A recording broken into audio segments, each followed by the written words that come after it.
old man, an uncle even. That's what you become as soon as you get the number 2 in front of your age. I would know. I feel my bones creaking every single day. I'm on the brink of being turned into dust. But what when you get the number 3 in front of your age? I know a man who has a 3 in his age. A man who is currently 35 years old and is still making major finals the old-fashioned way. A man who is so legendary in the Counter-Strike scene. He's one of the greatest IGLs of all time. You know who I'm talking about. It's, of course, Karrigan, the current IGL of FaZe. And let me show you something real quick, okay? FaZe are playing Mouse in the quarterfinals of the Star Ladder Budapest Major. And if you go to the VOD at 14 minutes and 57 seconds, Mouse are in a 5v3. Karrigan has a P250 half armor and is 1-3. And what the fuck does Buddy do? He runs through a molly, gets a running P250 kill, gets a second P250 kill, and puts his team in a 2v2. He then picks up an AWP. And what does he do with this weapon? Well, he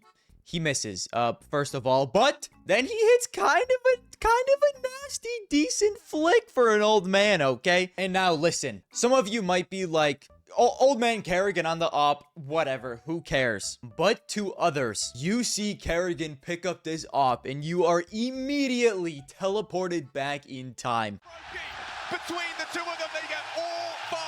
Karrigan's a sniper.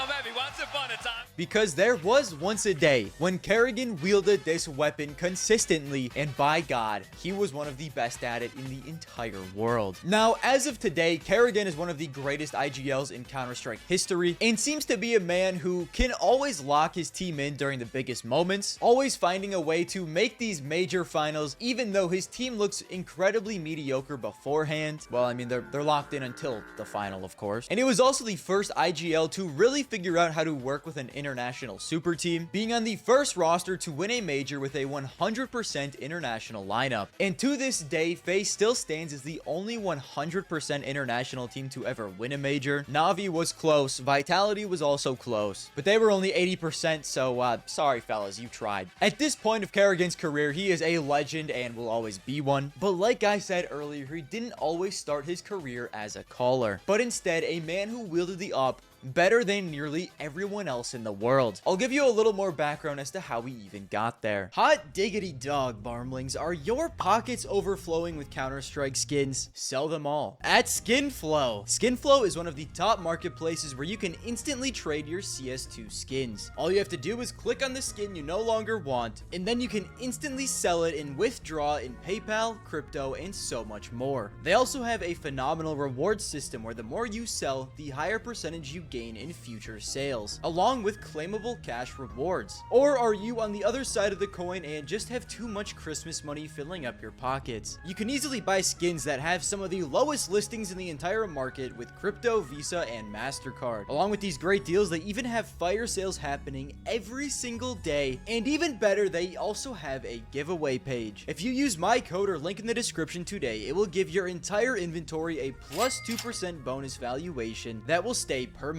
Thank you to Skinflow for sponsoring, and back to the video. Karrigan picked up Counter-Strike at the dawn of time when the iPod first came out, and the Twin Towers still stood, probably. We're in 2001, and by 2006, he would start playing the game competitively. He went on to play in quite a few teams, having decent success in C and B tier tournaments, before winning his first ever Liquipedia listed tournament in 2010. He'd do this on Team Full Gaming at DS Rack LAN number 3. And you might say, it's only a C tier LAN, it's not that impressive of a win. Well, I mean, it kind of was when you actually look at the teams and players that were here. His team had beaten Fnatic in the finals, and this was a Fnatic team that included Karn, DSN, Gux, Forest, and GetRight, who are 2 of the most legendary players in Counter-Strike history. Now, of course, he did have help on his team. It wasn't like he was just solo hard carrying. There were 2 1.6 legends in Arcadian and Freeze, but it was still an incredibly impressive result. Also, I do want to say there are some insane coincidences in just player names here. I'm looking at a random 2010 C tier LAN,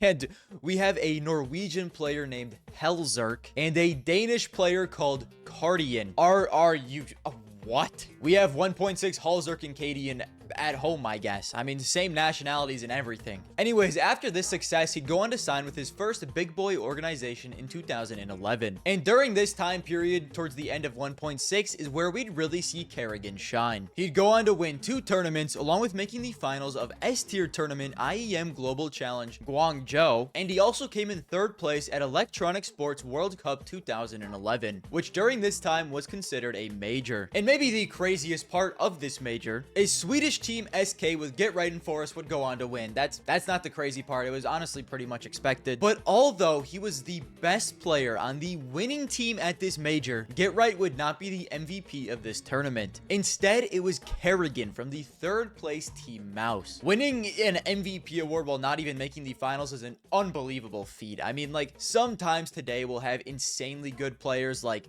Odyssey, Nico, Donk win an MVP while not even winning the tournament. But I don't think in my lifetime I've seen an MVP award go to someone who didn't even make the finals of the tournament. So, I mean, that should tell you all you need to know about how much work Karrigan was putting in on this Mousesports roster. He was quite simply unbelievable. I'm talking simple carry job in 2018 Na'Vi. Okay, maybe not that crazy, but he was doing work. Also, 2010 would be the first year HLTV would introduce their top 20 player list. And unfortunately, while Karrigan wouldn't make this first ever 2010 list, he would make the list in 2011. And he would be ranked as the number 8 player in the entire world. So, I mean, like, you compare this ranking to some of today's standards, right? Last year was Brokey. This was a controversial one, so maybe not a great first example. But after that is Shiro. Before that was Rops. And before that was 2021 Yakinder, who 2021 Yakinder was a fucking monster, man. All of these players that he's being compared to were animals. And I mean, this is just simply the level that Karrigan was on during this time. He was an absolute monster in 2011. And well, when HLTV placed Karrigan in the number 8 spot, here's what they had to say about him. As we slowly climb towards the top of our list, next up at number 8 is Danish superstar from Mousesports,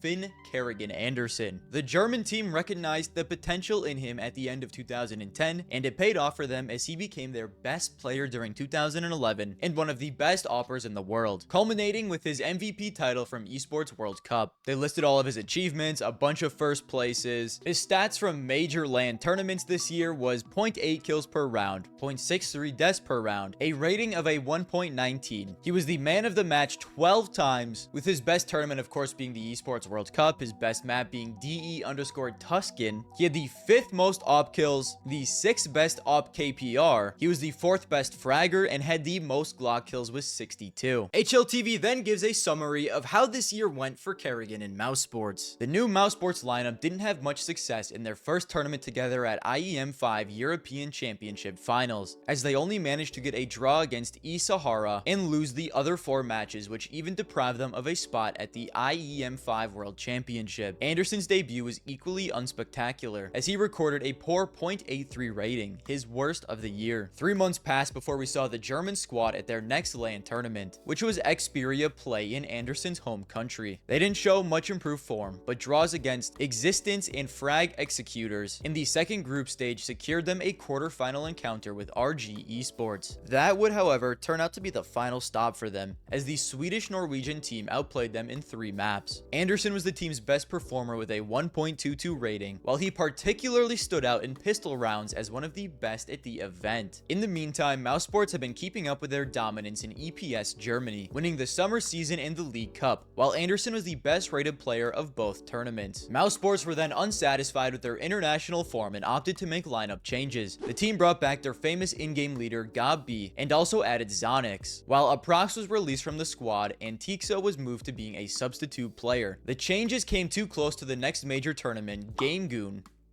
Game Goon, what the fuck are we doing? So they decided to skip it, but Andersen was allowed to play as a stand-in for ESC Gaming. He helped his temporary team achieve their biggest success of the year by placing second behind SK Gaming, defeating Fnatic and Na'Vi on their way to the final. Andersen was the 3rd best rated in the team with a 1.18 rating, and was more of a stable support player than a star of the team. Karrigan doing incredibly well in a team as the stand-in. That is, you know, considering what he does with stand-ins later in his career, that's incredibly ironic. They then show this 1v3 he had against Na'Vi at Game Goon. First test for the new mousesports lineup was eStar Seoul in mid-August, where they finished in a respectable 5th to 6th place. Anderson was the second best rated in the team with a just above average 1.04 rating, but was voted man of the match in all 3 of their victories. Also notable is that in the previous lineup of mousesports, he didn't use the AWP much, but in his first tournament after the change, he was one of the best AWPers of the event, with a very good 0.29 AWP KPR. His performance overall earned him a second All-Star nomination after the one at Xperia Play. They then show another 1v4 clutch against Na'Vi. At the beginning of October, they traveled to Asia once again to take part in IEM 6 Global Challenge Guangzhou. Here they achieved 2nd place, which was their highest placement of the year, although they didn't have to go through a lot of trouble for that, only overcoming eFuture in the semi-final before losing to Fnatic in the final. Anderson is one of the main stars of the event, with the second best rating of a 1.25, and as the second most consistent performer. He was also the second best AWPer with 0.32 AWP kills per round, which overall earned him an MVP nomination. He wasn't chosen for that award eventually, but he did for the first time make it into the all-star lineup of a tournament. The tournament in China turned out to be a good preparation for their next challenge, as a few weeks later, mousesports achieved their biggest success by placing 3rd at a very competitive tournament in Esports World Cup. After topping their group and knocking out Fnatic at that stage, they met with Lions in the quarterfinal and easily disposed of them. However, SK Gaming was too strong for them in the semi-final, although the match did end with a close 3rd map. While after that, they overcame again in the 3rd place decider. Anderson had the best performance of his career at this tournament, ending up as the best rated of all players with an incredible 1.38 rating and claiming the MVP title. He also established himself as one of the best AWPers in the world, getting 125 kills with the Big Green, the most anyone had at any major tournament in 2011, having one of the best averages of a 0.39 AWP kills per round. Additionally, he was the most dominant player and the one who carried his team the most with a rating of 27% above their average, which would explain why despite playing for the 3rd place team, he was named the MVP. Mousesports' last major event of the year was DreamHack Winter, where they almost repeated their success from France, but ended up 4th due to a loss to Na'Vi in the last match. Anderson was once again the team's best player, having a 1.13 rating and doing great with the AWP, as he was the 3rd best of the event with 0.33 AWP kills per round. He was later nominated for the all-star lineup of the event, and he barely missed out on it, coming 6th in the vote. In December, mousesports added yet another EPS Germany title to their trophy room, while Anderson was by far the best player of the season with a 1.53 rating. Bringing in Karrigan turned out to be one of the best moves in the history of the mousesports organization, as he quickly became the star of the team, and as the year progressed, he established himself as one of the world's best players. At the first part of the year, mousesports weren't very successful, and Anderson didn't have much opportunity to excel, but since their lineup changed, they started getting noticeable placements at major events, and Anderson was right in the middle of the action, an important member in each of those campaigns. Also, since the lineup change, Anderson was given the job of being a full-time AWPer in the team, which he took full advantage of and showed he is one of the best in the world with that weapon. Even though he didn't use the Big Green in the first half of the year, he still ended up having the 5th most kills with it at major tournaments and the 6th best average of 0.23 AWP kills per round. His MVP performance at Esports World Cup was one of the most impressive by any player in 2011, while he was also selected for the All-Star team at Guangzhou. In addition to that, he had a few more All-Star nominations at major tournaments at Xperia Play, eStars, and DreamHack Winner. Also worth noting is that he never had a tournament rating below team's average, which demonstrates his importance for mousesports. All of that makes him a worthy candidate for the number 8 spot, which could have been even higher if he had been in the same form in the first half of the year as the second, and also if he had any major titles to his name. Interestingly, he was the best player with the Glock, getting 62 kills with it, so make sure to keep your eye on him in mousesports terracide pistol rounds in the future. Alright, so that was a little longer than I thought it would be, but there's pretty much a full rundown of Karrigan in mousesports year in 2011. I mean, like, listen to all that glaze, man, and it's well deserved. He pretty much got in the number 8 spot for being a demon for only half of the year. Imagine if that was the roster from the get-go and he was opping for the entirety of the year, how good he really could have been. Also, using the HLTV database, over the entire year of 2011, Karrigan would have a 1.21 rating, making him the second highest rated Danish player in the world. You'd think we'd be able to see Karrigan fully shine on mousesports as their main main opera in 2012, but that wasn't really the case. He was still phenomenal, don't get me wrong, but it wouldn't be for mouse sports. He'd end up moving to Fnatic, where he played with his old Danish teammate Freeze, along with 3 Swedes in Exist, Gux, and Madi. In the last year of 1.6 history, Karrigan and Fnatic pretty much won everything. Karrigan won 7 tournaments and one where he went back to mouse